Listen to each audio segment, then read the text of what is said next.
Good afternoon, everyone. My name is Christine Chen, Executive Director for Asian and Pacific Islander American Vote. Welcome to our kickoff to the National Asian American Pacific Islander Leadership Summit, which is being held in conjunction with our 2020 Presidential Town Hall on Saturday, June 27th. Essentially, we have transformed 2 or 3 days of programming for a national conference into 10 days of programming. This summit provides a platform for individuals across the country to tap into the community's infrastructure nationally and locally and lean in to get more involved. It is to highlight also the resources and experts we have in the community, whether they are community organizers, policy experts, elected officials, and many others. This summit and the Presidential Town Hall is only possible due to the efforts of over 200 Asian American, Native Hawaiian, and Pacific Islander organizations working with AAPI Vote and champions such as Representative Judy Chu and Representative Grace Meng and many others. We are so excited that this week we have the leadership of the National Council of Asian Pacific Americans and other allies such as National ACE, AARP, and Nielsen leading our conversations in our call to action track. This week's call to action is dedicated to learning about the public policy issues that impact the Asian American, Native Hawaiian, and Pacific Islander communities. This will allow you to dig deeper on issues that you care about, from immigration, healthcare, race disparities, caregiving, business, education, civil rights, and access to the ballot box. Understanding these issues also provide a great lead up to our Presidential Town Hall, which is being co-produced by the Center for Asian American Media. We have now confirmed Vice President Joe Biden and former Governor of Guam, Eddie Bava-Calvo, as a surrogate for the Trump campaign, Representative Judy Chu as chair of the Congressional Asian Pacific American Caucus, as well as co-moderators Amna Nawaz of NewsHour and Vicki Nguyen of NBC. This 2-hour event will allow the candidates and campaigns to present their vision and how that addresses the concerns of Asian American, Native Hawaiian, and Pacific Islander voters. This is also a time for them to listen to this community and understand our needs and interests as a growing electorate. Now, after you've been energized, on Sunday we have engaging local communities where individuals can choose a specific state or region that they belong to and learn about what infrastructure is in place and how they can volunteer with voter registration, voter education, get out the vote activities, and election protection efforts. And then next week's track, we'll be hosting our Organizing Institute. Embedded throughout the week are specific sessions catered to young organizers as well. We thank all of you for participating and our sponsors of the summit, AARP, Comcast, and Nielsen. We look forward to working with all of you in our organizing track as we learn more about how to effectively organize and outreach to this particular community and get them to participate in the 2020 elections. We encourage everyone to register at apiavote.org/townhall so you can be provided additional updates throughout the week about the town hall and how to view and engage online. It's not too late to register to participate in the summit and the great programming provided for the next 10 days. With that, I will hand it over to Greg Orden, National Director of National Council of Asian Pacific Americans, to kick off this week as we feature the 2020 policy platform that has been produced. Thanks, Christine. And I'm going to switch it up a little bit. First, I'll introduce myself. I am Greg Orton, the National Director of the National Council of Asian Pacific Americans. We are the large coalition of 37 national Asian American Pacific Islander serving organizations working together to elevate our community's voice at the national level. Before I provide an overview of the week to come and all of the events that we planned, I want to thank Christine and AAPI Vote for organizing all of this, because it's been an incredible effort and certainly a wonderful platform that they've created to engage with all of you. But also, before I continue, I want to actually introduce our guest speaker, someone who truly needs no introduction.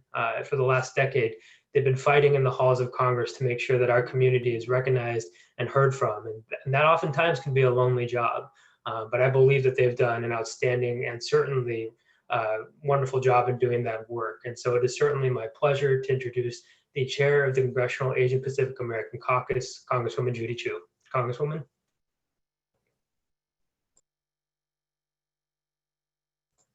Sorry, Congresswoman, I think you're still muted. Thank you so much, Greg. And thank you to the National Council of Asian Pacific Americans and Asian Pacific Islander American Vote for hosting today's event to officially launch the 2020 NCAPA policy platform and to kick off a series of policy briefings ahead of the very exciting APIA vote presidential town hall on Saturday. As chair of the Congressional Asian Pacific American Caucus in Congress, or what we call CAPAC, I look forward to the launch of this policy platform every 4 years because it's critical to understanding the issues that matter most to AAPIs and informing the policy decisions that we make in Congress. But not only that, this platform also has the power to impact decisions that are being made in everything from our local communities all the way up to the Oval Office. So I want to thank you for all that you're doing to educate elected officials, including presidential candidates, about the needs and concerns of AAPIs. And let me just say, the launch of this policy platform couldn't come at a more important time, with so much at stake for our nation as we deal with dual pandemics.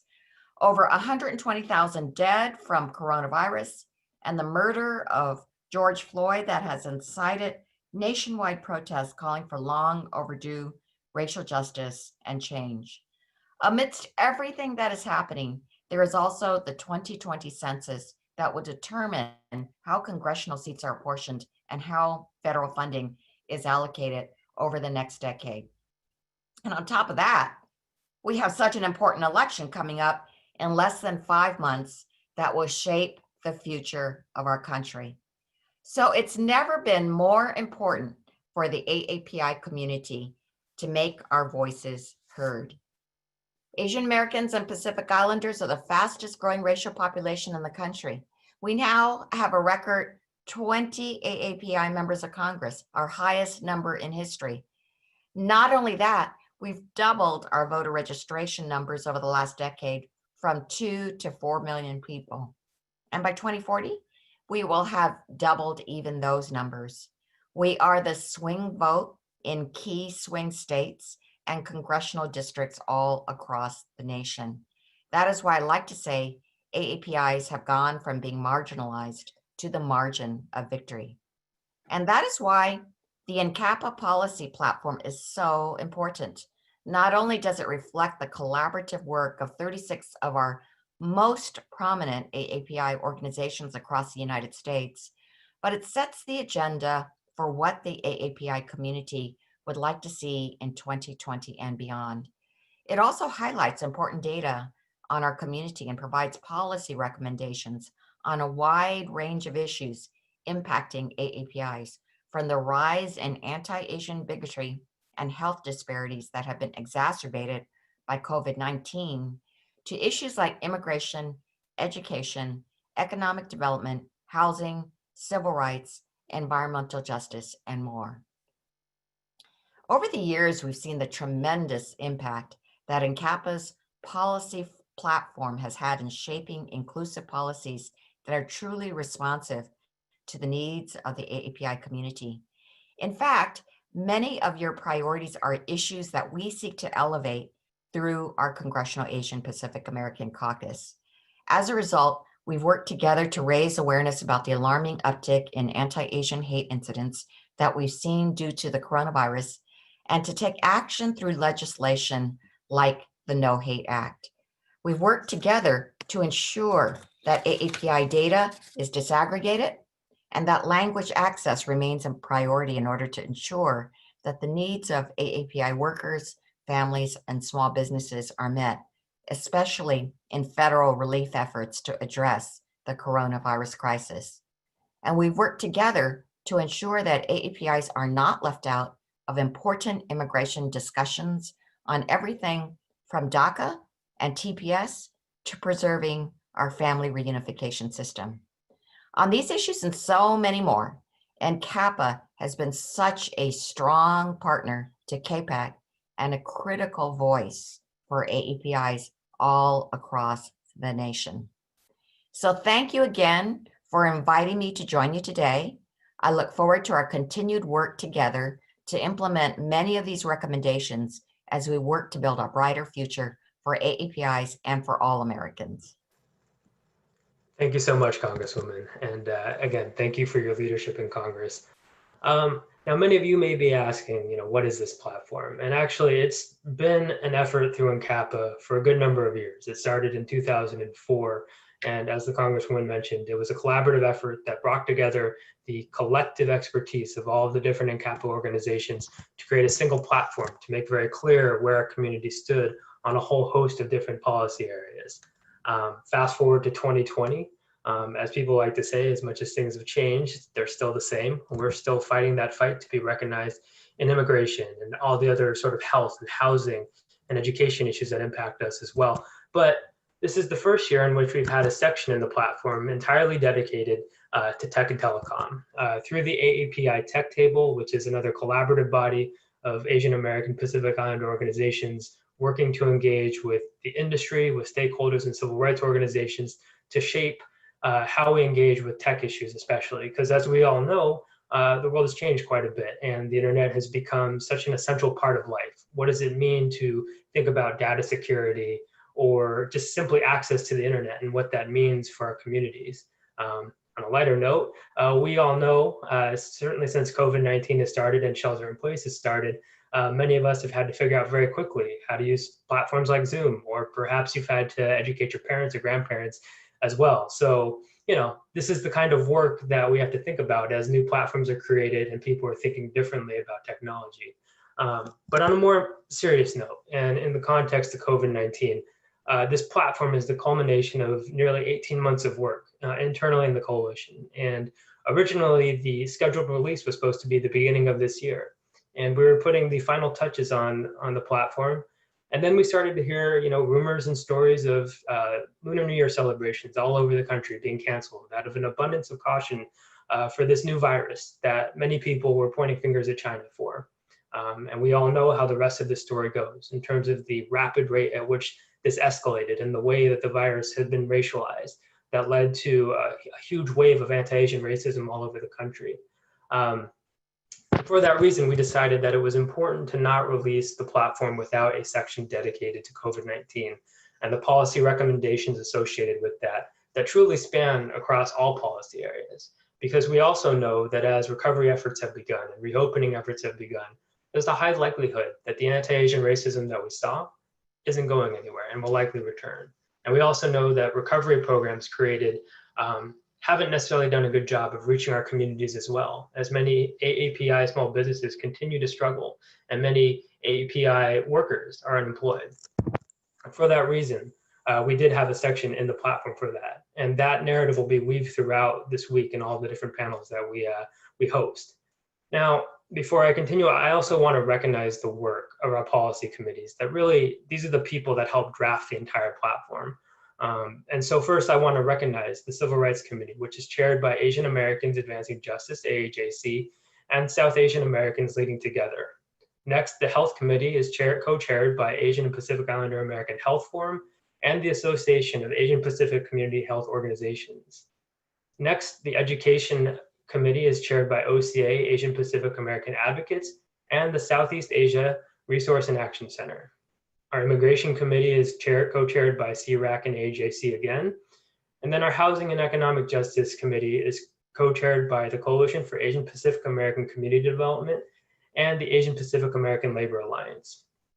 Now, as Congresswoman Chu alluded to, NCAPA's committees are structured in parallel to KPAC's task forces. That helps us make sure that we're in constant contact in the work that we do. And so, if you're able to join in these other panels later this week, you'll be able to hear from a number of KPAC members who have graciously offered their time to engage with us in these important conversations. Now, what is really the purpose of this platform? For one, for elected officials and candidates, it is an invitation to engage with our community. It's a roadmap for the policy issues that impact us. And let's be very clear, it should no longer be said that any elected official or candidate doesn't know where the AAPI community stands on an issue. This document is exhaustive, and we've done everything we can to cover as much ground as we can. And we invite every single elected official and candidate to review it. And again, engage with us, ask questions. We want to be challenged on what we're saying, and we want a chance to convey our narrative to you all. Now, secondly, for the community, the platform is a tool to inform your work.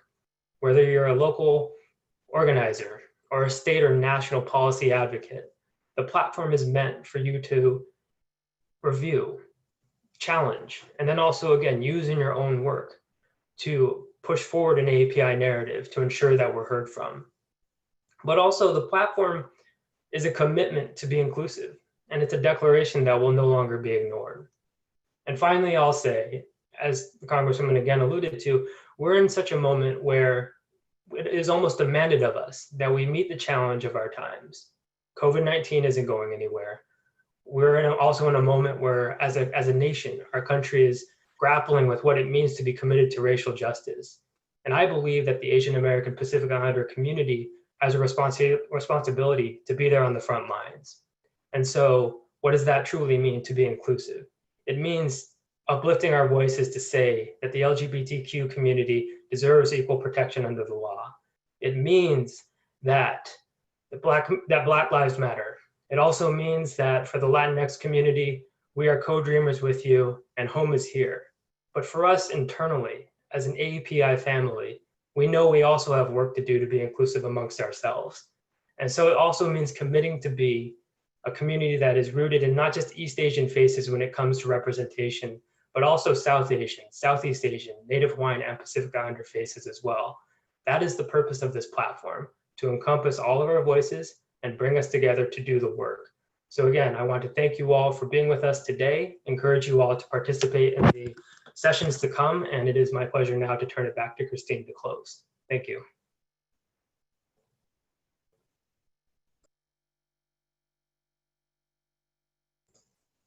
Christine, I think you're muted. Thank you, Greg, and thank you, Congresswoman Judy Chu, for that great overview. We look forward to seeing everyone today at the 5 o'clock and 7 p.m. sessions, as well as all week. Please encourage all your friends and family to register online at apivote.org/townhall, and really encourage all your family and friends to join you in tuning in on Saturday.